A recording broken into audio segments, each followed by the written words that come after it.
Hello दोस्तों, आज हम पढ़ेंगे मुस्लिम विधि। मुस्लिम विधि का अपना टॉपिक है development, origin and conception of the Muslim विधि।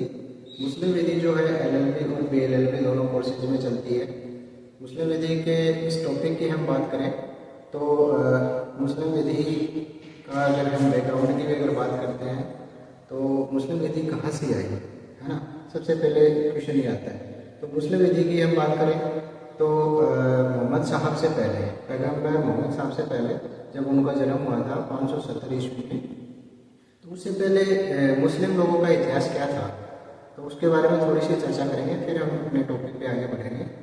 मोहम्मद साहब से पहले मुस्लिम समुदाय के जो लोग थे वो कबीलों में रहते थे और ज़्यादातर उनका जो काम था वो घूमना फिरना, इधर उधर रहना, थोड़ा बहुत बिजनेस करना। तो उस टाइम पे ज़्यादा वो समुदाय में नहीं रहते थे और मूर्ति पूजा में भी विश्वास करते थे। मुसलमान जो धर्म है वो उस टाइम पे वो नहीं था एक्चुअली में, लेकिन मोहम्मद साहब के आने के बाद में मुस्लिम धर्म जो है धीरे धीरे बढ़ा। मोहम्मद साहब से पहले अरब देशों में जो मुस्लिम समुदाय के जो लोग रहते थे वो दो प्रकार के वर्गों में रहते थे। एक वर्ग जो था खानाबदोश घर हिंद जो रहता था, उनका काम था घूमना फिरना, ऐश करना। दूसरा जो वर्ग था वो बिजनेस टाइप के लोग होते थे जो अपना व्यापार करते थे। व्यापार के सिलसिले से घर से बाहर जाते थे और व्यापार करने का ही उनका मेन मकसद था और अपने परिवार में अच्छे से रहते थे। तो ये दो प्रकार के लोग। सबसे पहले हम ये जानेंगे कि मुसलमान है कौन। तो मुसलमान की हम बात करेंगे, मुसलमान है कौन।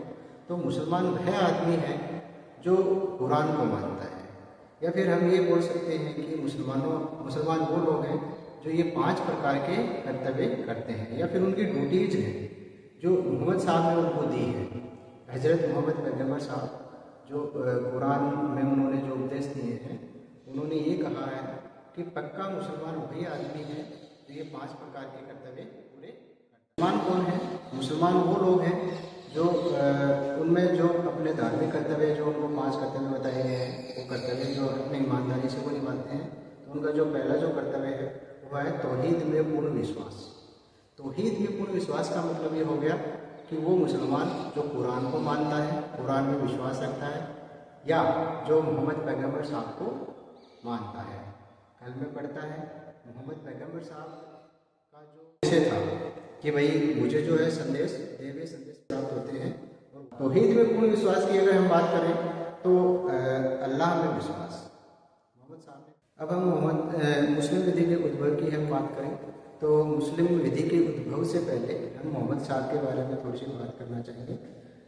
पैगंबर हजरत मोहम्मद साहब का जन्म 570 ईस्वी में हुआ था और उनकी मृत्यु 632 ईस्वी में हुई थी।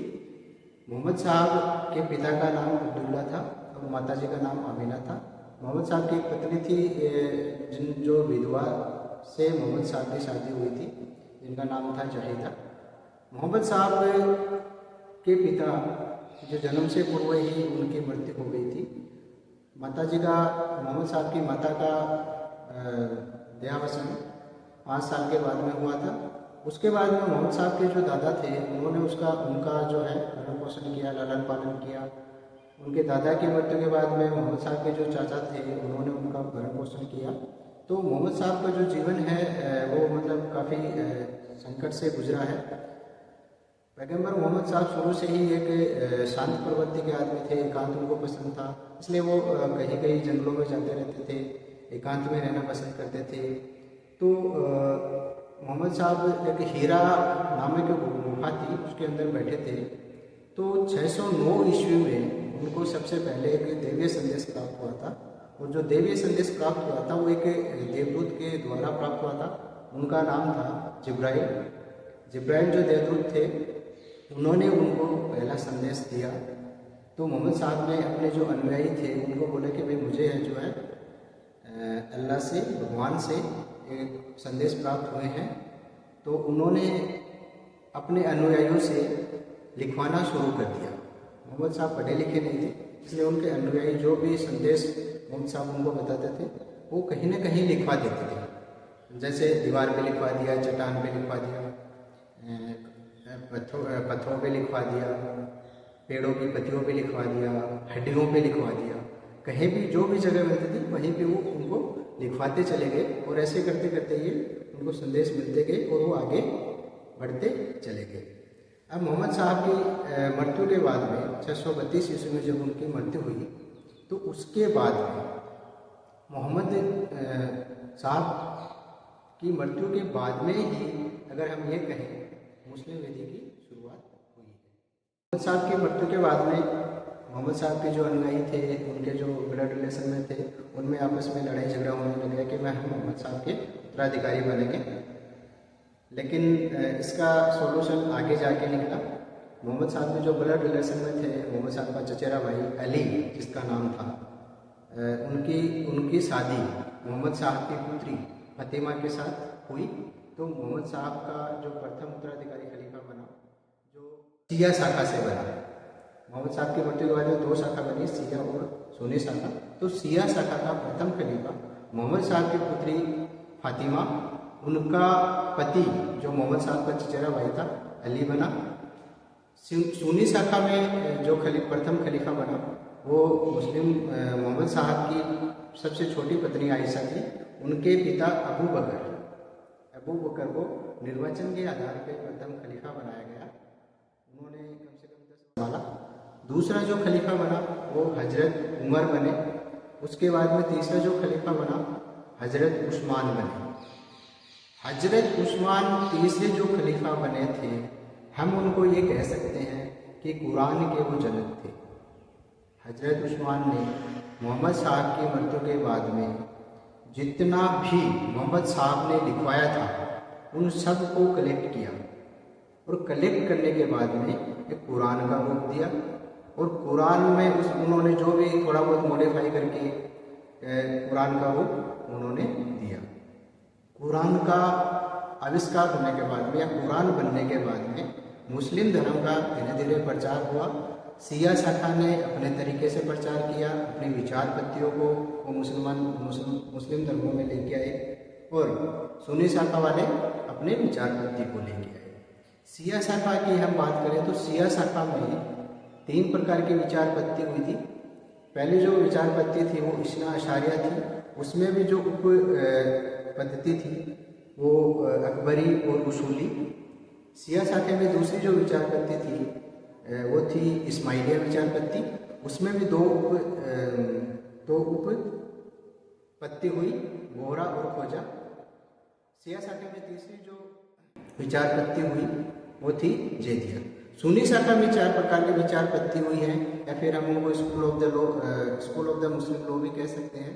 4 प्रकार की विचार पत्ती सुन्नी शाखा में हुई, वो थी विचार पत्ती हुई थी। चारों विचार पत्तियों में हनफी विचार पत्ती, मलिकी विचार पत्ती, सफ़ी स्कूल या विचार पत्ती बोल सकते हैं, हनबली स्कूल या विचार पत्ती। तो दोनों शाखाओं का विकास मोहम्मद साहब की मृत्यु के बाद में हुआ और उसी टाइम से यूँ कह सकते हैं कि मोहम्मद साहब की मृत्यु के बाद में मुस्लिम विधि का जो है डेवलपमेंट हुआ है, विकास हुआ है, उद्भव हुआ है इन शाखाओं के माध्यम से। फिर धीरे धीरे इन शाखाओं के माध्यम से जो है मुस्लिम धर्म का प्रचार हुआ और इन विचार पत्तियों ने अपने हिसाब से, अपने कर्तव्य के हिसाब से, अपने सिस्टम के हिसाब से लोगों में जो है धर्म प्रचार शुरू कर दिया।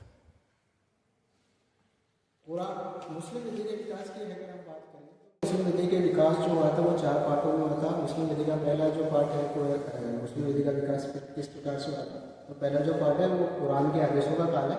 ये काल हिजरी सन के नाम से बोला जाता है, जो 1 से 10 622 ईस्वी से 632 ईस्वी तक का माना जाता है।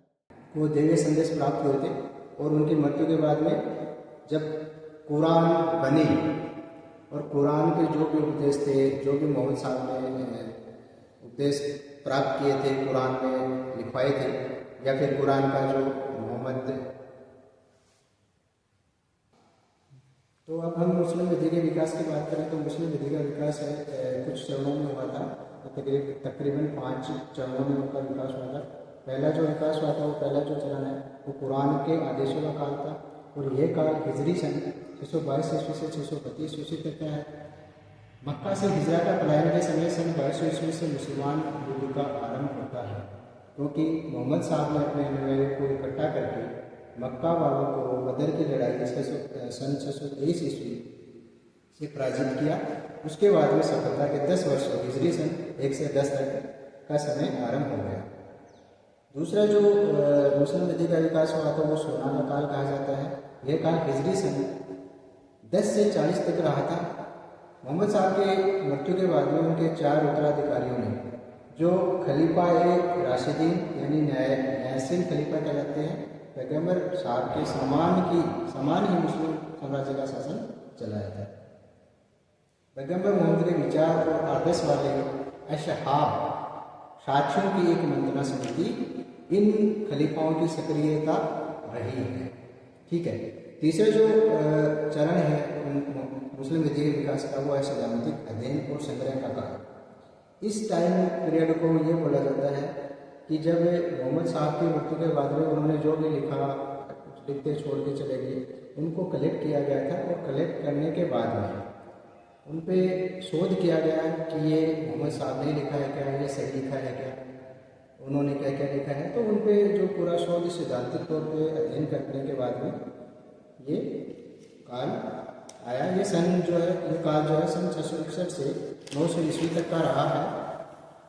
चौथा जो चरण है वो है इतिजाद और तकलीद के विकास का काल। ये काल चारों सुन्नी शाखाओं की स्थापना के समय से प्रारंभ होता है और 1924 ईस्वी तक जारी रहता है।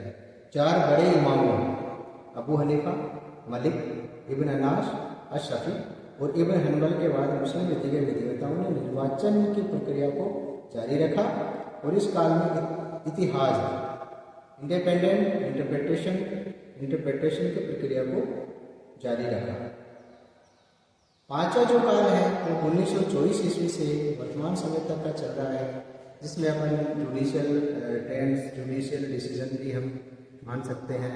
कस्टम्स जो है, कस्टम्स रीति रिवाज जो चलते आ रहे हैं वो भी हम मान सकते हैं। तो इस प्रकार से मुस्लिम विधि का जो विकास है वो 4-5 चरण में हुआ है।